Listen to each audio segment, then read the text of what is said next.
This is it, the first recorded game of our family campaign. Join us on our adventures in the material plane. Hello, humanity. It is I, Evans Colton, and this is D&D for the Family. Our different YouTube video series cover character creation and role-playing, player and viewer feedback, interviews, and more. Deep dives into tactics, topics, spells, and situations. Pre-game prep for the campaign I run for my actual family. Exploring the rules of the game we play, Dungeons & Dragons 5th edition. Game footage of us playing what I planned in our actual game.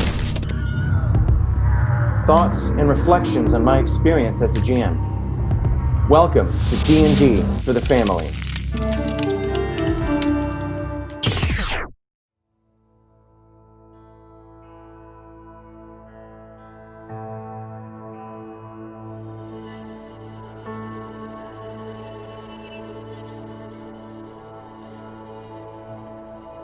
Up at the very top right here, just below the X to leave Fantasy Grounds, there's a box that says colors. Go ahead and click that. And in doing so, you can change the color of the dice that you want to use. It's just cosmetic, but it is really pretty. Yeah. But then each of you, when you play, can have your own colored dice, and it'll be unique to your character.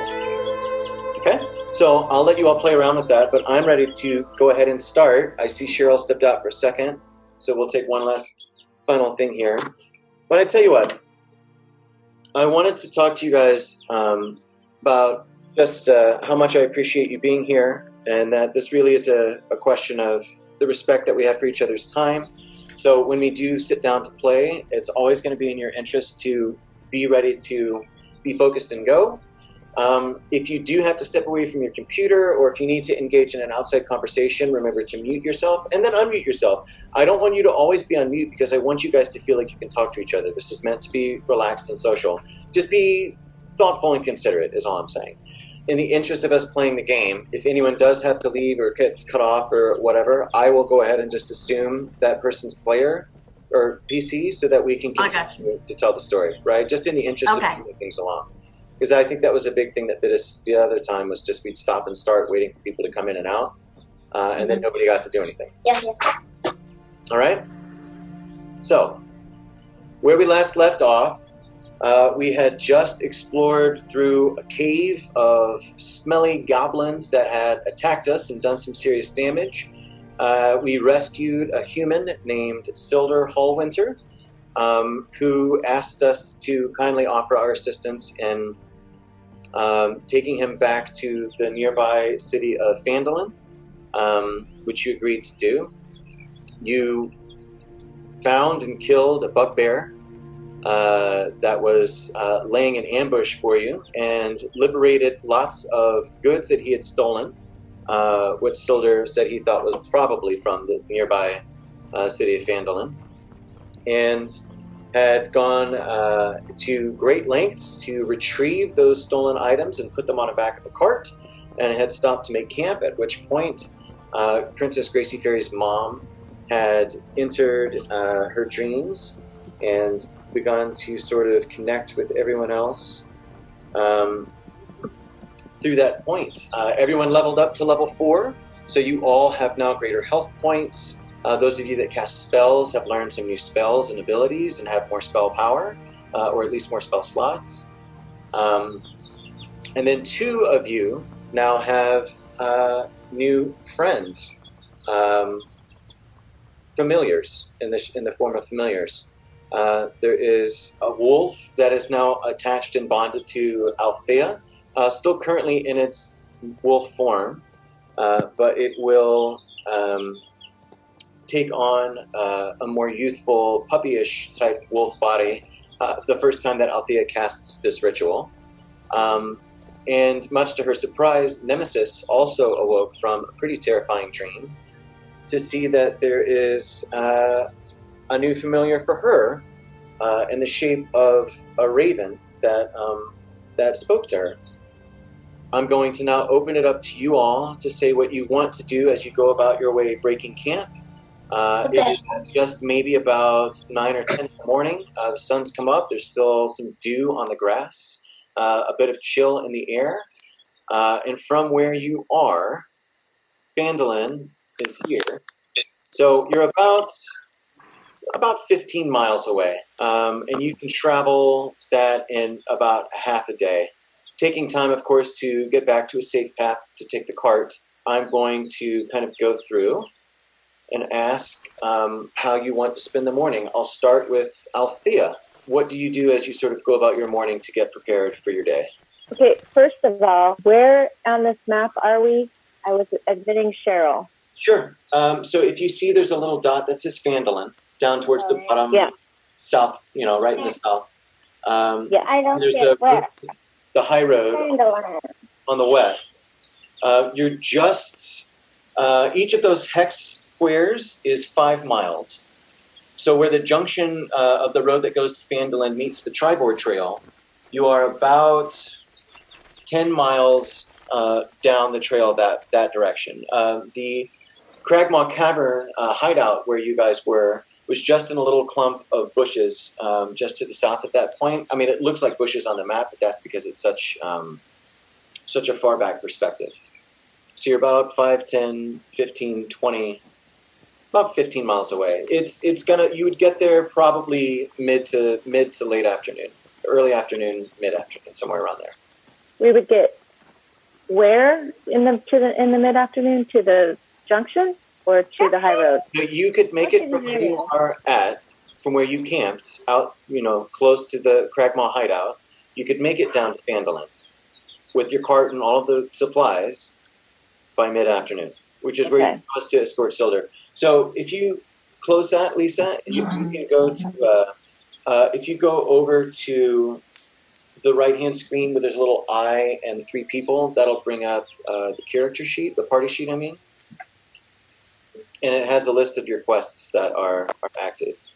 But what I need to know now, I can move on to somebody else, is just after the night that you had last night and the knowledge that you have, is there anything that you wanted to do this morning? If not, that's fine too, because everyone's going to get on the cart and we'll take it from there. I don't know. I'm sorry, honey. I'm still trying to... So next is going to be Princess Gracie Fairy. After the conversation that you had with your mom last night, is there anything that you would like to do this morning before the cart heads out? So I have the same thing. What I want to do... Well, wait. Can I think? Oh, you don't know yet? Okay. All right. Gnarlesworth, is there anything in particular that you'd like to do this morning? Making breakfast or getting the camp cleaned up? Yeah, I think that we should make breakfast for everybody. All right. Or I could make breakfast for everybody. I think sure. most of you probably have gotten up early and gotten started on that. And I'll Grunk. So after your experience, you are now in possession of a fine new blade. You've not really taken time to examine it. Is that something that you would like to do? Yes. All right. So what I'd like for you to do then is to roll an investigation check for me. Which one of the dice is for investigation? So what he's going to roll is a D20, which is the 20-sided die. Now, in Grunk's particular case, he's got a -1 ability modifier because he's not that bright and not that skilled. Yeah. So right here. He rolled pretty good today, and he rolled a 12. So as Grunk kind of wakes up and he takes a look at his new weapon, he notices that it is warm to the touch, and any metal parts that kind of run through this blade are crafted from black cobalt, which is very, very strong metal. He sees that sigils of flames cover its surface. Shades of red and orange are the prominent colors that run down the sort of black ash wood that composes the... and it kind of gives off this vibration of perhaps untapped potential. He notices some writing that runs along. it's some sort of inscription that's etched in there, but it's in a language that he is unfamiliar with and not able to make out. He also notices that there is a little latch in the bottom part of the shaft that he can unscrew and open, and it looks like there maybe is a small cylinder or something of a shape that can be inserted into the shaft. It is currently empty. He's able to close and sort of reseal it. You find that as you practice with your glaive, it feels exceptionally well balanced, better than almost any other weapon that you've ever dealt with. You will have a plus one bonus to your attack rolls and your damage rolls that you make with this weapon. That's fantastic. Now, there's some trade-offs for this, Grunk. It is a two-handed weapon, and it is a reach weapon, meaning that whereas everyone else in this game, if they attack somebody, it's going to be within 5 feet. This can reach 10 feet. You can hit something 10 feet away from you with a two-handed slash of this blade. It's like a short sword that's built into a spear, right? So you have a further reach, and you should keep this in mind as you position yourself on the battlefields, that you can attack things that can't attack you back, right? Because they would have to be closer to you. One of the other benefits that you'll gain with this weapon is that you can now make a secondary, well, it's not a secondary attack, but you can use your bonus action to make an attack with the bottom part of the shaft, the sort of club-like bottom of the spear. It does less damage. The top part of the blade does a D10 worth of damage. The bottom part that you hit them with does a D4 of bludgeoning damage as you just sort of crush and smack things with the bottom end of it. But it's very sturdy and reliable. So now instead of just being able to attack once on your turn, you can use your action to attack and your bonus action to make another attack. The final thing that you can do with this is that it gives you now an opportunity to make an opportunity attack if something enters your space. It's very, very just to you in this ability that most people can make an opportunity attack if something that is next to them leaves without disengaging. You could attack them. It's like if you were fighting with somebody and they turned and ran away, you could just hit them in the back. It would be easy. But this is that if they come within 10 feet of you, you can use your reaction to make an attack with the sharp end of the blade and do slashing damage to them. I will do my best to remind you of this, but it is something that is going to be very important to Grunk's fighting technique. The final key is that since it is a two-handed weapon, you will no longer be able to carry your shield. So your armor class goes from 17 to 15. You are slightly easier to hit, but you will have more opportunities to attack and at greater range. Okay? Grunk, are you willing to part with your shield? You should still be able to use your warhammer. Yeah, I'm willing to part with it. Okay. Do you want to see if anyone else in the party wants it, or do you want to look to the ropes? Oh yeah, does anyone in the party want the shield? The only player. I don't think that would be for me. Nemesis already has a shield. The only other player that's really proficient in it that could use it is probably Althea, who, if she took it, would gain a +2, and she'd still be able to fight with her rapier and use a shield. Okay, cool. That's not me. So Grunk has a new weapon. That means that he can't use his shield, and he's offering it to you since you don't have one, and you were trained in how to use it, and you can use it. Okay. Yeah, I'll take the shield. Great. I'll go ahead and... Thank you. Okay. All right, so now Althea's armor class has gone up a little bit, and she now has 15 AC with the shield that she's using that she picked up from Grunk. Mermista, is there anything that you'd like to do this morning as you kind of make your way through the day to get ready to leave to go to Phandalin? I'm going to take a quick walk out into the woods down to the lake. All right. I'd like you to roll a perception check, so I'm going to go ahead and open that up for you. All right. All right. Which dice is perception? So I'm going to go back to the same page and open up the character sheet. It's another D20. All attack rolls and ability checks are always going to be a D20. So she's got a +2 perception. Cheryl, Mermista, it is such a beautiful day that you just get caught up in listening to the birds in the trees and the sound of the wind in the leaves. You write a little song as you kind of walk along, and you sing it to yourself, and strumming and just kind of enjoying it. And you do find a small body of water, just sort of naturally drawn to it. Not too deep enough, not deep enough that you'd be able to kind of go swimming in it, but deep enough that you'd be able to sort of watch the little ripples in it and stand in with your feet wet if you wanted to. Nemesis. Well, I'm thinking about two things. I'm not sure exactly how that works. Maybe do I do an investigation, perhaps to talk to the new Raven, my new partner or my new friend? That's a great question. So when it comes to checking abilities, what you really want to do is just say what it is that you want to try to do. And then the Dungeon Master will make a decision on whether or not you need to go for it. So let's use Grunk as an example. If Grunk said, there's an apple on that table, I want to walk over and pick up the apple. He wouldn't need to go for it. He could just say that's what he wanted to do. And I'd say, sure. Grunk walks over and he picks up the apple. If he said, I want to throw a rock at the moon, there's no reason to check for that either, because that's impossible to do. So even if you rolled a natural 20, it's great, but you still can't do it. So things that you could succeed or fail at, I might ask you to roll for. And then so what you want to do is just say, like, this is what I want to try to do. And then the DM will say, like, okay, cool. I think that you need to make this check in order to see how well you do. So if you just want to talk to the Raven, we can just talk to the Raven.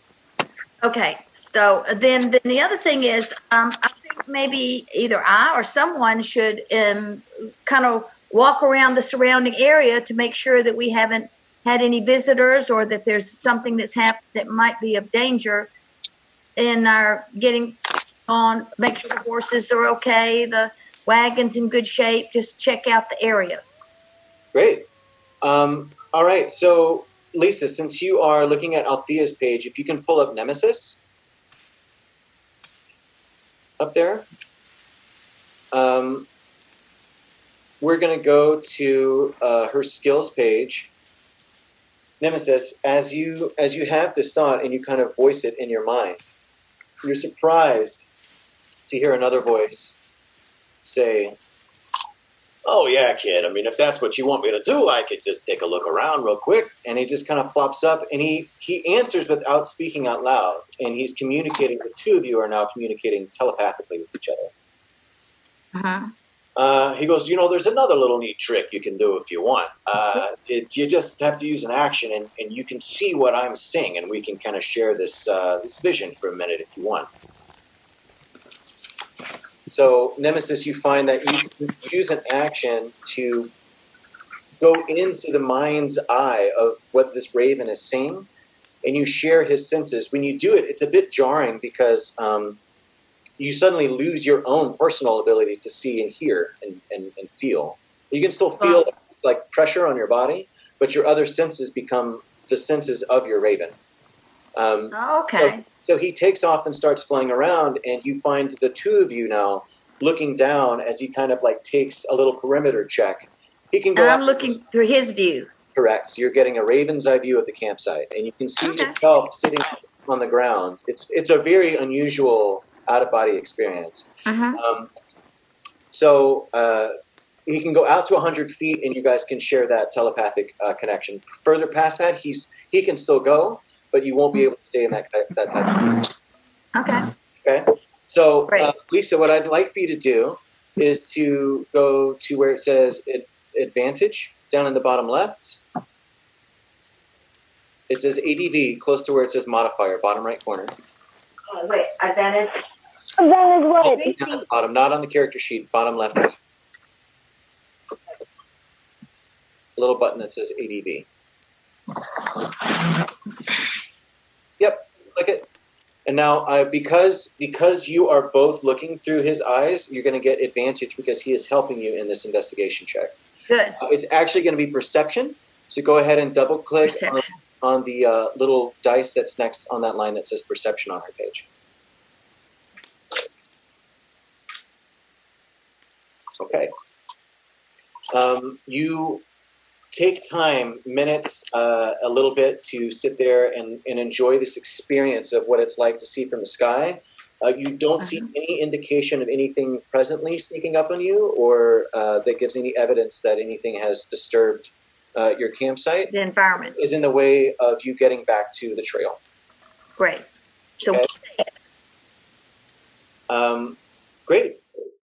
Okay. So you're able to all get everything loaded up and get on the cart and start moving back. The horses pick up as you guys kind of walk and make your way down the lane. Silder does have some information that he wanted to share with you. He's still, my friends, I'm still very appreciative that you went all the trouble to save me. Let me fill you in on just a little bit of what I know about what has happened and why I was kidnapped in that way. 500 years ago, clans of dwarves and gnomes made an agreement known as the Phandelver's Pact, by which they would share a rich mine in a wondrous cavern known as Wave Echo Cave. In addition to its mineral wealth, the mine contained great magical power. Human spellcasters allied themselves with the dwarves and gnomes to channel and bind that energy into a great forge called the Forge of Spells, where magic items could be crafted.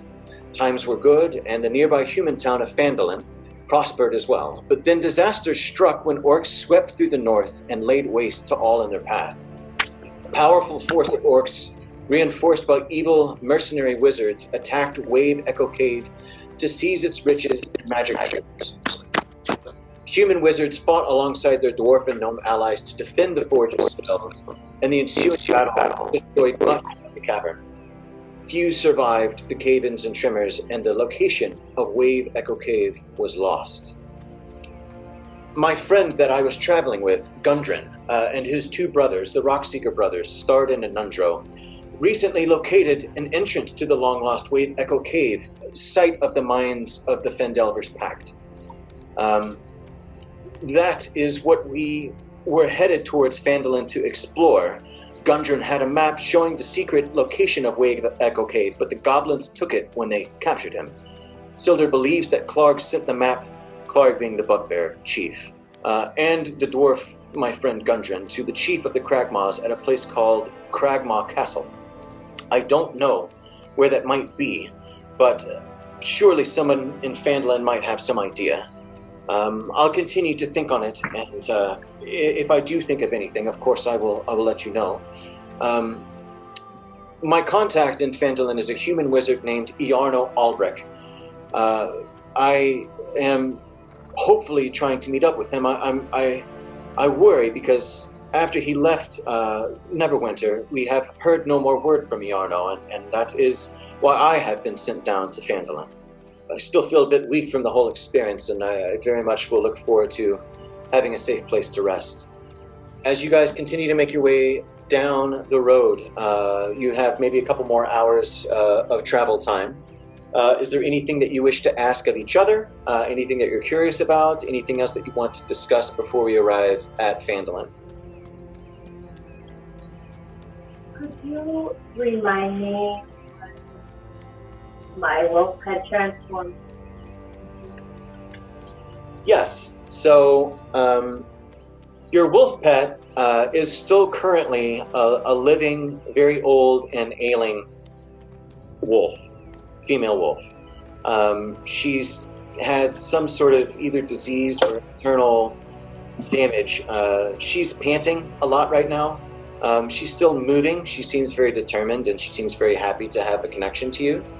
But if you remember from your dreams, is that there's a ritual now that you can read in this magic book of spells. It's a ritual spell book that was given to you by Queen Quat.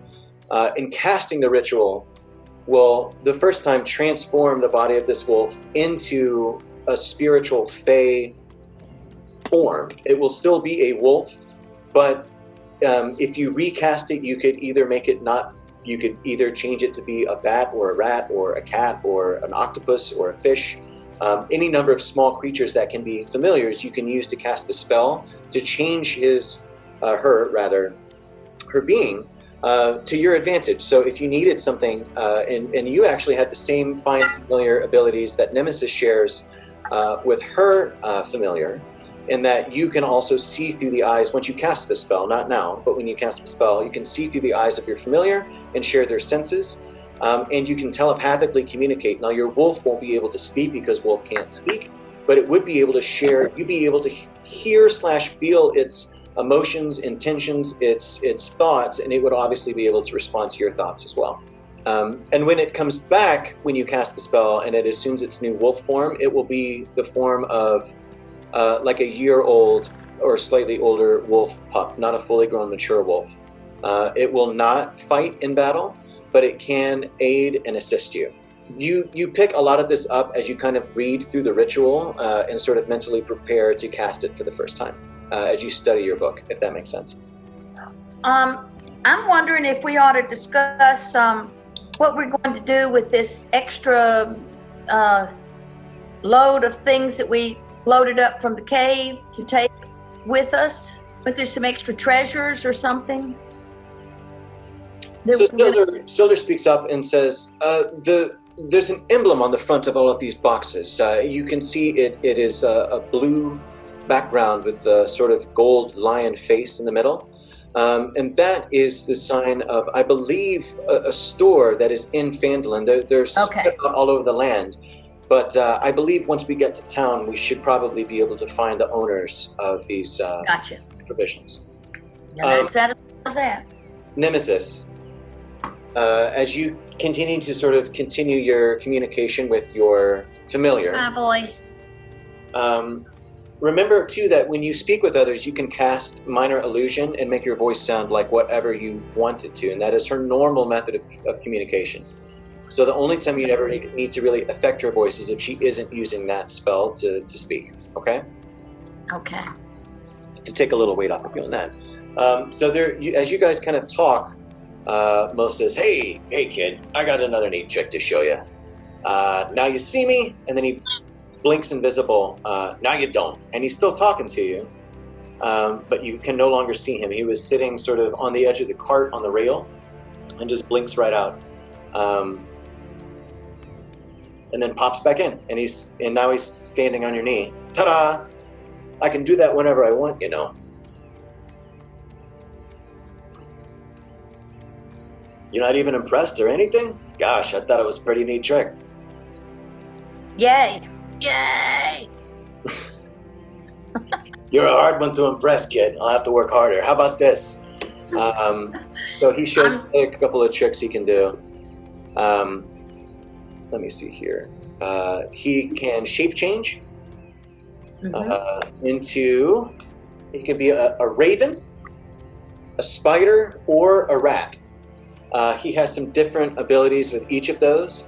Obviously, a rat is tiny, the smallest of all of those. A spider can climb on walls. The raven can fly up to 60 feet per round or turn. But his natural form, he says, it might make some people uncomfortable, but I'm not actually a raven. I'm an imp. I feel a little different than I did before I became attached to the Shadow Queen. Something a little funky happened. I'm not sure, he kind of in his mind kind of sends you a picture of what he looks like, and he's just tiny. He's about twice the size, or maybe just a little bit larger than Gracie Fairy. So Does he change at will, or does he change only upon request? No, he can change whenever he wants to. Okay. If you request it of him, he will do it.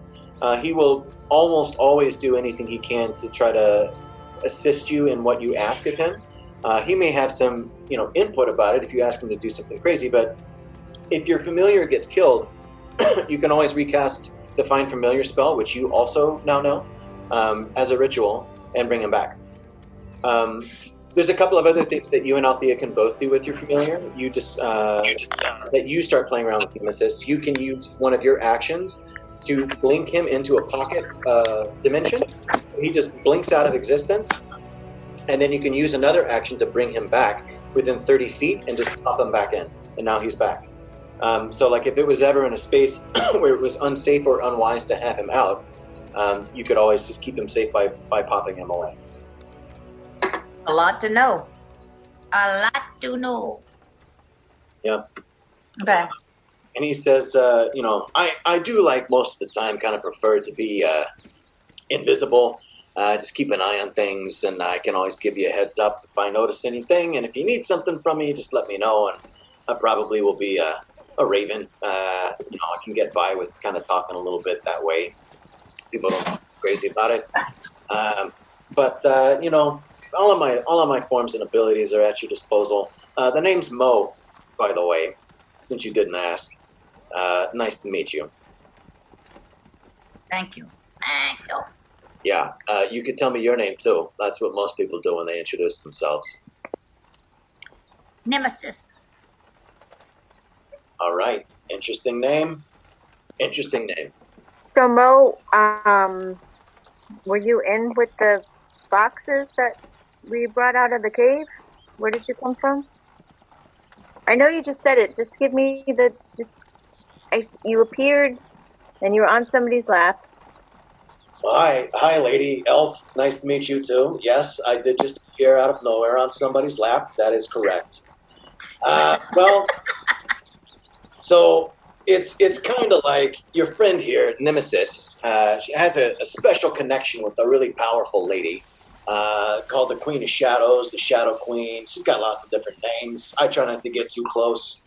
But through this connection, she gave her this ability to sort of have a familiar, and I was chosen because I'm great. So here I am. Again, something did kind of feel a little different. I feel funny, not quite the same as I was, which is strange, but we'll explore that in time, I'm sure. Yeah. It works a bit like your spell does for your wolf, which, from what I understand, is coming up at some point. Yeah, okay. I got confused, though, because Mermista just asked if we should discuss what to do with all of the loot we took out of the cave. So Spilder speaks up again and says, yes, no, this was likely stolen off of the trail by the goblins, most likely either leaving from or heading towards Phandalin. This emblem reminds me of a band of merchants that have operations all over the land, and I feel that once we arrive in town, we'll probably track down the rightful owners of this property. So we should take the loot into Phandalin, sorry. Which is where you're currently headed, and maybe only about 15 minutes out at this point. Does anyone else have anything that they want to ask any of the other players, or anything they want to talk about before we get to town? Anything you want to ask? No. Are we spending the night? Are we just dropping off and moving on? Or what is the plan for it? Builder speaks up and says, well, of course, that's entirely up to you. I don't even really know how you all came to find me in the first place, or where you might be headed. I fully intend to find the first inn of any good repute that I can, and make a place to stay for the night, possibly for longer. I mean, as I stated, I do have business in Phandalin trying to track down this Iarno Albrecht mage. I am a member of a special group called the Lord's Alliance. We're a political organization that kind of help unite the various free cities and towns of the north. The Phandalin is not really under the jurisdiction of any government. It kind of operates under its own purview, and therefore is somewhat unprotected. So, organizations such as mine often help keep these places safe, I suppose. Perhaps we can find an inn, and then you can make plans on where to go from there. Does anybody know of any good inns in town? Well, as you know, we are, I believe, just arrived, and surely enough, you find yourselves pulling up. A rutted track emerges from a wooded hillside, and you catch your first glimpse of Phandalin. It's still early enough in the afternoon that the sunset hasn't set in yet. You probably have maybe an hour or two in town to explore and walk around. The town consists of 40 or 50 simple log buildings, some built on old fieldstone foundations, more old ruins, crumbling stone walls covered in ivy and briars surround the newer houses and shops, showing how this must have been a much larger town in centuries past. Most of the newer buildings are set on the sides of the cart track, which widens into a muddy main street of sorts as it climbs toward a ruined manor house on a hillside at the east of town. And I will share a map of the town of Phandalin with you.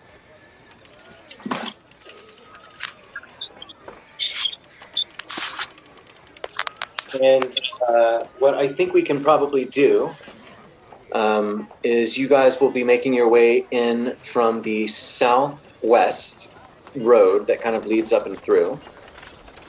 Mm-hmm. My apologies, actually, you'll be coming in from the north because that's the direction you're headed in. So directly north, the little road that comes in through the fields and comes down. Mm-hmm. So if you take a look at the first red-topped building that's right there at the top, as you walk in, you actually see a place called Barthen's Provisions, which is what you originally had set out with Gnarlesworth to do, which was to deliver provisions to Barthen's Provisions. That was the original goods that you had on your cart. So that is a place where you could then go to drop those off. As you pass a little bit further down, you notice that Silder gets excited. He sees a sign for an inn. Can you zoom in a little bit? You see the little stone thing that's kind of in the middle of town that looks like a shrine or a well? It's right in the middle in the big circle in space in the middle. Yes. Okay, put your cursor on top of that and then zoom in so that you're sort of right in the middle. The gold compass down at the bottom of the corner also moves your screen. Okay, so this blue one that your cursor's printing out right here is the Stonehill Inn. Oh yeah. Okay. Mm-hmm. Silder, as the cart kind of pulls up out front of Barthen's Provisions, Silder hops off and says, "My friends, surely I will see you in the common room tonight. I have business to attend to, and I did, of course, promise you money for safely escorting me the rest of the way to Phandalin, so I will make my means of acquiring that and hopefully see you at the Stonehill Inn this evening."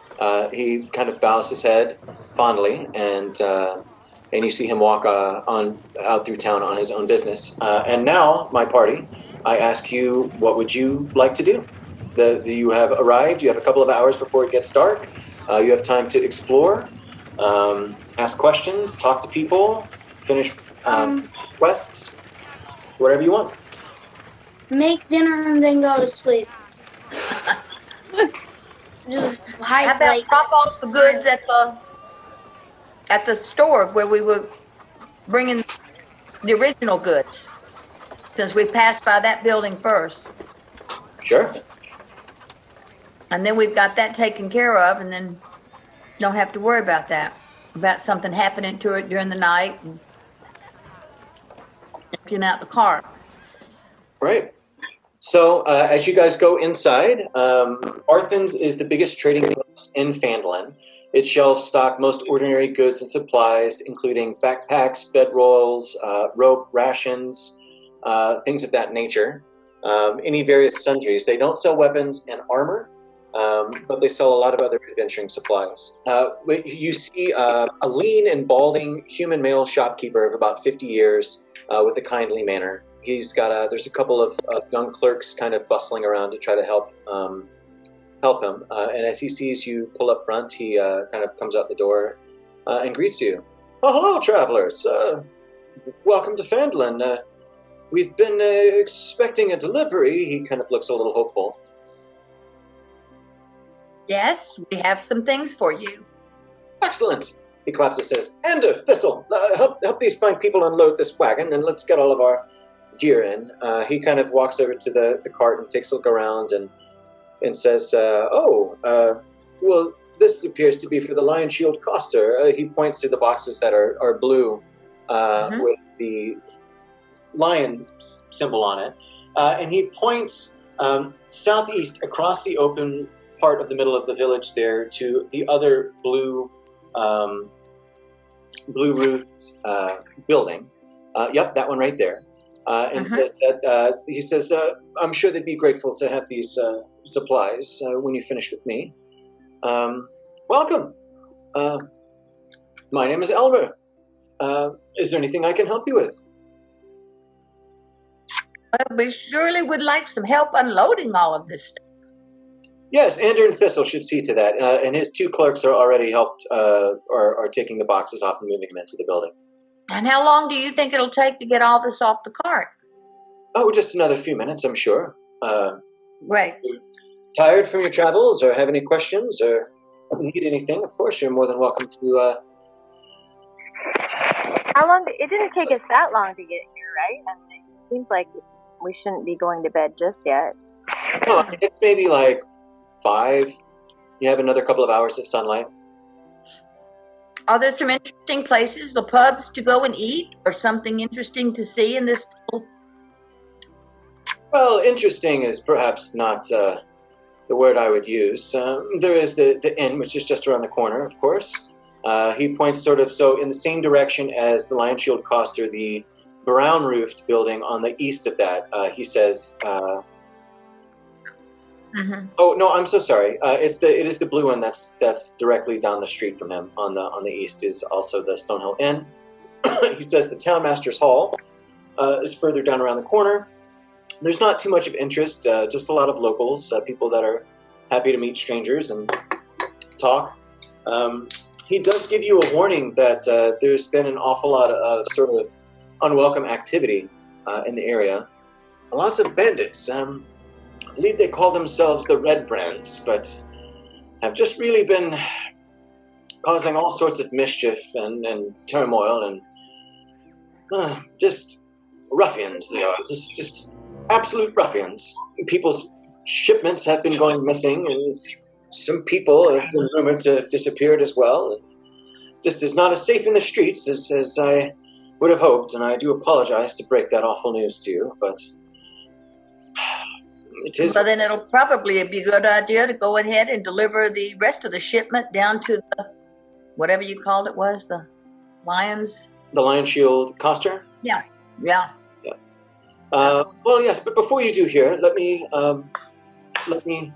give you. He gives you 40 gold pieces. Well, actually, I'm sorry, he gives you 60. 10 gold P each for the safe delivery of his provisions.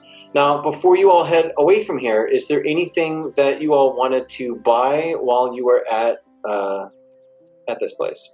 For example, your spell to cast the ritual, Find Familiar, requires a certain amount of incense. Requires a certain amount of what? Incense. Oh, incense. Well, then I guess I need to get some incense since I have a familiar. Gracie Fairy wants to know if you have any, like, food or drink. Yes, we have rations that we could sell. We have different sort of bits and bobs that you could use in the field, I suppose. Let's see here. Is there anything in particular that you're interested in? If it's just food that you want, of course, you could just go to the inn. They do serve meals there, as well as offer places to sleep. Do you have, like, apples? Apples. Well, let's see if I can find something for you. Yeah. Let's go So, Logan, you don't have to raise your hand to talk if that's what was happening. You can just talk. Okay, thanks. Okay, thanks. Okay. You want to say something? What about a stable? Is there a stable where we can our horses and Yes, have them yeah. bedded? If you choose to stay at the inn, they'd be more than happy to put up your horses for the night. There are plenty of people that just make camp outside of town, or might be one of the locals here. for Nemesis. Might be one of the locals here that would put you up in. I have to get that much sleep, baby. What's up? I couldn't hear. Sorry. Logan was just saying that because there was the possibility of strange activity, that he or Nemesis should stand guard while people get something to eat. Come have a seat. Apples. Okay, I'm just waiting. Oh, wait. Here, he comes back with a handful of apples, Gracie. Please, come inside the shop.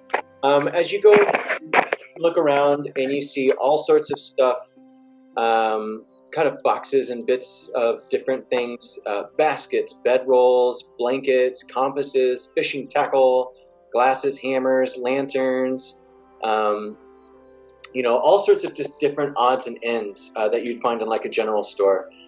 He does pull up about half a dozen apples, and he says, "Here, Princess Gracie Fairy, are you currently in human form or fairy form?" I'm currently in, what was I in? I was still in fairy form because I never turned back. Okay. Remember? He is absolutely delighted to see you, and is just astonished and says, "I've never seen a fairy. Apples, oh my gosh, yes, of course." And he runs and he finds apples. He goes, these are from my own kitchen. Do fairies have money? This would be just 1 copper piece each for you. So 6 copper. Do I have that? Yes, you do. You do. So I give it to him. Okay. I give it. And I also want Sprite. She likes it because it's a fairy. She likes Sprite? Yes. He asks you to explain what that is, and as you tell him, he just kind of shakes his head, and he looks very puzzled, and he goes, "Boy, yeah, you fairies are as mysterious as I've been told. I've never heard of such a strange brew. They have mead and ale and cider at the end, and I have those I can sell you in a bottle, but those are the only carbonated beverages that I'm aware of that we have." No, okay. I'll take apple cider or just cider, whatever the cider tastes like. I don't know. All right. I'll go get it. He says, "Okay, that will be 1 silver piece." Do I have that? Yes, you do. I give Yeah, it. silvers. I give it. Now, what did you say I needed if I have a familiar? So you would need incense to cast the spell. It's one of the material components of the spell. Yep. And I need some. I'd like to get some incense, please. Yeah. Yes, we do have blocks of incense. They're 1 gold piece apiece. Gold piece apiece. Can I have a drumstick in the game? I think it fits an orc. Can you have a drumstick? Yes. Yes, that's what he's asking for. Yes. I suggest, I know that they have that prepared and ready at the inn, just down the road. I don't sell meat or food, unfortunately. We have some hardtack and rations that, but they're not, just great for regular meals if you can get real food. Sorry to disappoint. Althea and Nemesis, it is 10, the Find Familiar spell costs 10 gold piece worth of charcoal, incense, and herbs that have to be consumed by fire in a brass brazier. He can sell you the brazier and the other supplies that you need, if you want. And then it would be, once you kind of spend that 10 gold piece to get your first round, it would just be 10 gold piece again to sort of get enough incense and charcoal and herbs and stuff. But you can gather all of those if you want. Now I can tell you how much you have. Althea has enough to get 10 gold P worth, as do you. It would eat up probably most of the money that you guys have, but it would be worth it for Nemesis you to be able to recast the spell and for Althea to be able to cast it. I would like to get it. Mom didn't hear you. I know. Would you like to buy enough incense in order to be able to cast your spell? Should we buy it? Can we share, or do we have to buy it our own? No, it would be one per casting. Well, then, yeah, I better. And yes, Nemesis, I would also like to get 10 gold piece worth. Excellent, of course. More than happy to do so. So each of you now has a little packet, and between the two of you, he was able to kind of throw in a brazier for each of you, so that you'll always have that in inventory to be able to cast the spell in the future. A brass what? A little pot. You have to have a little brass pot kind of pot. Okay. in order to do it. Each of you now has it, so you have your own little kits that you can do to cast Find Familiar, as long as you have the incense and herbs and charcoal to do so. Which, when you get more money, you can always come back and buy as many rounds of supplies as you like. Great. Well, so if you picked up everything that you wanted to do at Barthen's, it's up to where you'd like to go next. You can go to the inn. You can go to finish delivering the goods to the Lion Shield Master. Well, I suggest, since we have been informed that there is some unruly conduct going on, and that it might be better to finish delivering our load before we leave it, so our wagon will be empty. Yeah. Grunk agree. Elmer shakes his head and says, I hate to say it, but given the way things are, that's probably a very good idea. And I'm sure that she'll be quite happy to see you. Okay. All right, so you can head your way down to the Lion Shield Coster, which is just across the southwest part of the village there. Hanging above the front door is a sign shaped like a wooden shield with a blue lion painted on it. You know, nobody sees anything because I'm not on there sharing. Right. We know that it'll come back when you get back hooked up. Oh, I see. Okay. That's where Gnarlesworth could share their screen. Gnarlesworth and Grunk can share their if they want to. All right. Well, as you guys enter the Lion Shield Coster to deliver it, There it is. you see like maybe early 40s, sort of grayish brown hair, tall, slender lady back there named Lenine. She comes over. Well, hello. Welcome to the Lion Shield Coster. How can I help you today? Well, we have come across some boxes of goods that we've picked up along our travels and wanted to deliver it here because we see that this is where they belong. Oh my gosh, that's fantastic news. I can't believe it. She kind of rushes outside. Oh, we've been missing this shipment. This is from, she starts to pick through it, at least 2 different shipments. Where did you come across this? Somebody else want to talk? Yeah, why don't you say something? It was found in the cave when we got sidetracked on our travels and had to get rid of some characters that were preventing us from moving forward safely, and they had stored it in their cave. So you kind of recount the whole story, and she... Yeah, you could do a much better job than I can. Well, it's just, I can't believe the blessing that we got these back again. She runs to the back room and she comes back with a little bag. Here, this is for your service, and you know, if there's anything that we can sell you or help you with that would help your adventures, please let me know. What do you all call yourselves? Do you have a name for your group? My name is Grunk. But I don't know that we have a group name. My name is Grunk.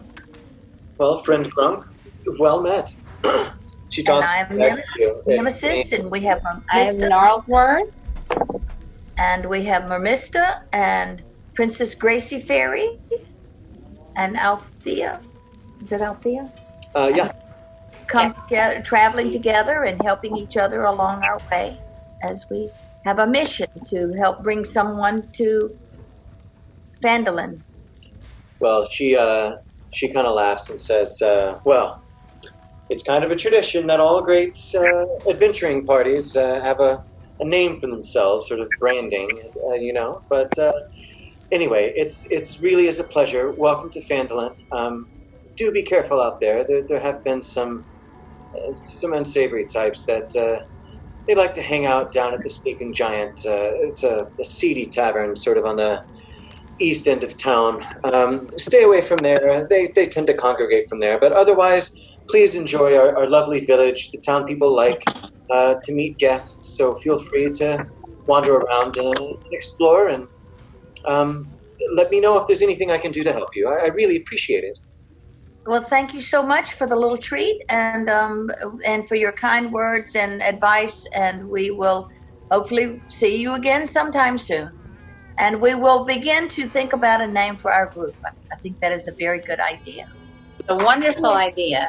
She kind of gives you all one more look over at what a very sort of strange collection of faces you are, with a fairy flying around and a half-orc fighter and a mermaid with sparkling blue hair and what, as far as she can see, looks like somebody with pitch black eyes with no pupils and hair that's sticking out crazy with twigs and stuff out of it because she hasn't taken a shower in months.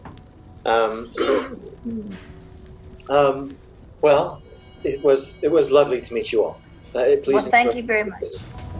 And now, group, shall we head on over to the pub and inn and see if we can find shelter for the evening? That would be fantastic. So you guys make your way over to the inn, Stonehill Inn. So this modest inn has 6 rooms for rent. Well, at least 2 rent. Silder indicated he was planning on taking one of them. The characters, if you all go inside, there's a friendly young human male sitting behind you. Kind of walk into what seems to be a rather crowded bar. At least it's more than half full. There's kind of an old farmer-looking man, and there's a barmaid that's making the rounds through the floor. There's a guy looks kind of dusty and dirty and maybe sitting there after a hard day of work, sitting over in the corner. You can see another female floating around, checking on things here and there, and leans over and gives the barkeep a kiss. There are any number of different people for you to talk to. There's a little boy that's kind of running around in and out of under people's feet. As soon as he sees Princess Gracie Fairy, he literally drops a tray of dirty dishes that he's holding, and it clatters on the ground, which causes everyone else to sort of look around and start to murmur and whisper about the strangers and this incredible fairy creature that seems to have just burst into the inn. The innkeeper, who's back behind the bar, holds up his hand and says, "Well, hello, friends. Name's Toblin. Come on inside. Welcome to the Stonehill Inn. Toblin, Stonehill. Don't be shy." So we like to have rooms for the evening. So if you want to get lodgings, we absolutely can make that happen for you. How many rooms would you like? We have 5 currently available. Is it a single bed, or is it multiple beds in a room? Depends on. There are 2 beds in each room. Okay. You can double up if you so choose. Well. Or honestly, if you want to sleep on the floor, there's probably room for 3 or 4 people in a room. Different people have different means of payment. I only charge by the room. It gives a little laugh. So how would you all like to? I think we should get 2 rooms and then split up. Do 3 and 3. 1, 2, 3, 4, 5. Yeah, 3 and 3. Well, remember, Gnarlesworth and Princess Gracie Fairy are both pretty small. I was going to say, how about Princess Gracie Fairy and Nemesis and maybe Mermista? Or would Gracie Fairy be better with Althea? I don't know how that. how that would work. I'm not sure. Sorry, I'm trying to readmit Gracie into the meeting. Yeah, I mean, I'm cool with standing watch and just laying on the floor. So if we need just to share one whole room to save some coins, I'm fine with that. It just depends on how. And we could rotate keeping watch. That is a good idea. Well, so Althea only needs 4 hours of sleep to get a full night's sleep, is one thing to keep in mind. Well, that's good. Toblin kind of overhears you talking a little bit about keeping watch, and he looks a little insulted, and he says, "Oh, my dear friends, I promise you, there's no need to be worried about your safety inside of here. We do have a community watch if anything gets unruly. We're not that type of establishment. The unsafe place is short Down the street. Science tap down the street. I would maybe be concerned there, but we haven't had any. We've been fortunate. He does kind of take a small look aside and says, you know, out on the streets there have been stories of people being harassed, but I have a good relationship with some armed friends, and they don't usually see any trouble in here. Kind of, well, since when we're traveling, we're sleeping on the road. Maybe it would be nice to have 2 rooms, and we could all get a good night's sleep. Sure, you should be able to make that work. A room is 5 silver pieces per night. The party has enough to cover that between everybody. 100 silver pieces. So if you get 2 rooms, you'll have 98 left. Does anyone have any objections to that? Or would that be okay? It's okay. All right. Well, we have just enough time to do one last kind of sweep. So after you get your room situation squared away, he runs through the menu with you. If anyone's interested in eating, you can just speak to my wife. So again, what do you want to eat? Again? Mm-hmm. Drumstick. Does everyone here in the group eat regular food? I mean, everybody eats the same, or has the same requirements, or? Yeah. Okay. Good. I'm hungry. I'm very hungry. Well, Trilon is my wife. You can see her making her way around the ground, around the floor. If you'd like some food, just let her know. We also have Elsa, who can help you get a drink as our barmaid, and my young son Pip running around. If there's anything else that you need on your visit, feel free to speak to any of us. Well, thank you. Well, thank you very much. And while you're here, let me ask you, what time do you all serve breakfast? Do we need to be up to make sure we don't miss breakfast? Well, we start serving breakfast at sunup and stop about an hour or 2 after sundown to give everyone enough time. Just all day long. Eat throughout the day. Wonderful. If you like, okay? Thank you very much. Well, there is a nice crowd. Mermista, are you still with us? In the game, Gracie Fairy is hungry. All right. Well, you find Trilana. She comes over after you guys get yourself a table. Says, "Welcome, it's so nice to meet you. We have poached dragon and dried orange with a glass of mead for 3 silver piece, a braised partridge and dried apricot with a glass of mead for 2, boiled mutton with blue cheese and a tankard of stout for 10 copper piece, and boiled mutton and asparagus with a tankard of cider for 8 copper piece." Okay. I think I'll pass. I'll eat it. I guess. I'm going to have dragon. Ah, there's dragon. Dragon in the Okay. I'll eat a dragon. All right, so that's 3 for dragon. Did I hear that right? 3 for poached dragon. It's not freshly caught. We have to get it delivered, but it is well worth the price. It keeps well, delicious. Anyone else? A dragon with the juice. Dragon with the juice. Unless it's the dragon's blood. No, the juice is delicious and house made. We'll make it extra sweet. Good thought, but is Mermista Dragon blood. Unmute. I don't know if she's muted. I'm not muted. No, Mermista. Mermista. Still here. I think she is. I don't know. I can't unmute her. I don't know if she knows. Who's this? I'm not sure she's. Her video, and I don't see. Mr. Evans. Yes, what's up? Mr. Evans, you have to unmute Daryl.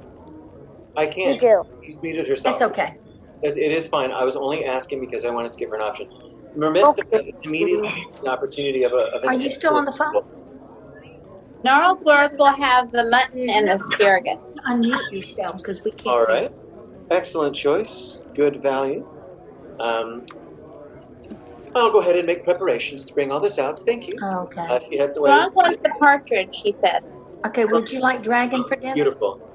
I would like to serve a coffer or what have you to bring the wolf some bones. Oh, absolutely. Yes, be more than happy to do that. So thought. And Mermista's having some technical difficulties, but she said she would love to have some dragon. Okay. Well, she finishes taking the order for everyone and says, we will get right on that. So please make yourselves at home and be back in a moment. Mermista is going to take the opportunity to go perform up on stage since she sees a room full of people. You really, honestly, just can't pass up that opportunity. If Mermista was with us, I would ask what she would want her song to be about. She is with us. What would you like her song to be about? Can you hear me now? Yes, she unmuted. So, Mermista, you are in the middle of a fairly crowded, active inn pub, right? With like the tavern room. It's a perfect opportunity for you to do what you love to do, which is to get up and sing and perform for people. Would you like to take that opportunity? And if so, what would you like your song or dance to be about? I would like to sing When the Moon Comes Over the Mountain. All right, so I'm going to go ahead and roll a performance check for you, which, by the way, is a +8. You are very talented. And you roll 17. You roll a 9, and with your +8 is a 17, and that is enough to do a very stirring rendition of When the Moon Comes Over the Mountain. You can see that lots of people people stopped talking, and everyone kind of got into it. They tapping their toes and kind of keeping time with you as you went. Pip, the little boy, stopped again what he was doing. He seems to not be able to stay focused on his job. And in between staring at Gracie Fairy and staring at you performing, got a swat on the side of the head from his mom to make it work. But as you finish, people stand up and clap, and it seems like they don't often get an opportunity to have somebody with your talent come through. You are given a total of 12 copper pieces as tips from people. Yay. And you're also given, as people kind of come to talk to you and meet you, because they just want to kind of shake your hands. You're just so beautiful, and your hair is blue and sparkly, and it's just, you kind of wove a little magic into your music. The old farmer introduces himself as Narth, and starts kind of talking to you a little bit about his friend's sister, Gariel, who oversees the Shrine of Luck, which is the little shrine right outside the door. She recently left town for a few days and then returned wounded and exhausted. And what I'm going to do here, Mermista, is just kind of give you an update of different little bits of tidbits you're able to pick up from talking to people after you played, okay? All right. The barmaid comes by and says, "Oh, you guys are adventurers, huh? That's so cool. You know, Darren Eatermath is the orchard keeper, and he's a former adventurer, too." She talks to you a little bit about him, lets you know there's another former adventurer in town. The guy that looked like he had just gotten off of a hard, dusty day's work introduces himself as Lennar, as a miner. And he, when you ask him about the red brands, says, "Yeah, they've been trouble, but man, there's trouble everywhere. The orc raiders have been seen out on the east end of the Tribord Trail, causing trouble and attacking people and stealing stuff. I know the town master is looking for somebody to run them off. You guys look like people that can handle yourselves. Might be worth you checking out." Pip overhears you all talking about the red brand ruffians, and he seems desperately to be trying to catch Gracie Fairy's attention by like throwing little breadcrumbs at her. Gracie Fairy, do you want to talk to Pip, the little boy? Yes. Okay. Hi. Are you a real fairy? Duh. Well, okay, gosh, that was dumb. Well, listen, I heard you guys were talking about the red brands, and so my friend Carp Alderleaf, he said he found a secret tunnel in the woods, and the red brands almost caught him, but he got away. But he thinks the secret tunnel kind of maybe like leads to their secret hideout. I bet you could find it if you maybe asked him about it. Okay, and then he just like is embarrassed and runs away, but still kind of keeps looking at you as you fly around the room. There's one last lady that comes over who says she's a weaver, just a local weaver, and she says, What? you know, what I've noticed is interesting about these red brands, since everyone's talking about them, they hassle every business in town except for the Phandalin Miners Exchange. I think they just don't want trouble with Halia Thornton, who runs it. She's taking this shady stuff, I bet you anything, and I don't even know how she's connected to it all. The last thing that you notice is that there is another figure that has sort of walked up to the place where you were playing, Mermista, and she also starts to take out an instrument and strum. She's very talented. The music that you hear is beautiful. And she starts to sing a song. The only thing that's interesting is that no one else seems to be paying any attention to her as she begins to sort of tune up and get into her song. But she catches all of the party's attention. And she sings a song in a beautiful, somewhat haunting and sad voice. The lyrics say, "Once the spirit of Astabar, a mage who traveled wide and far, a collector of items of magical lore, seeker of secrets from times of yore. From Astabar, a dragon was an easier foe than defeating his own pride and ego. Certain he was greater than any magic force, he set to unraveling the eldritch source of a wand most strange and chaos-bound, that the mind of the mage it did confound. Astabar would not be denied. With all his power he turned the tide against the wand that refused to break, even if wisdom he did forsake. Upon the wand he cast all his might, eldritch light dancing in the night, and the wand's power was unleashed, its chaos and fury was released. Power beyond his control, the wand consumed the manor whole, sheathed in radiant magic fire, Astabar was consumed to the ethereal core." She stops her sort of sad, mourning, mistful tale. Everyone else in the tavern continues to kind of talk about the business. And then she makes her way over to speak to Mermista. And that is where we will start on the next adventure. All right.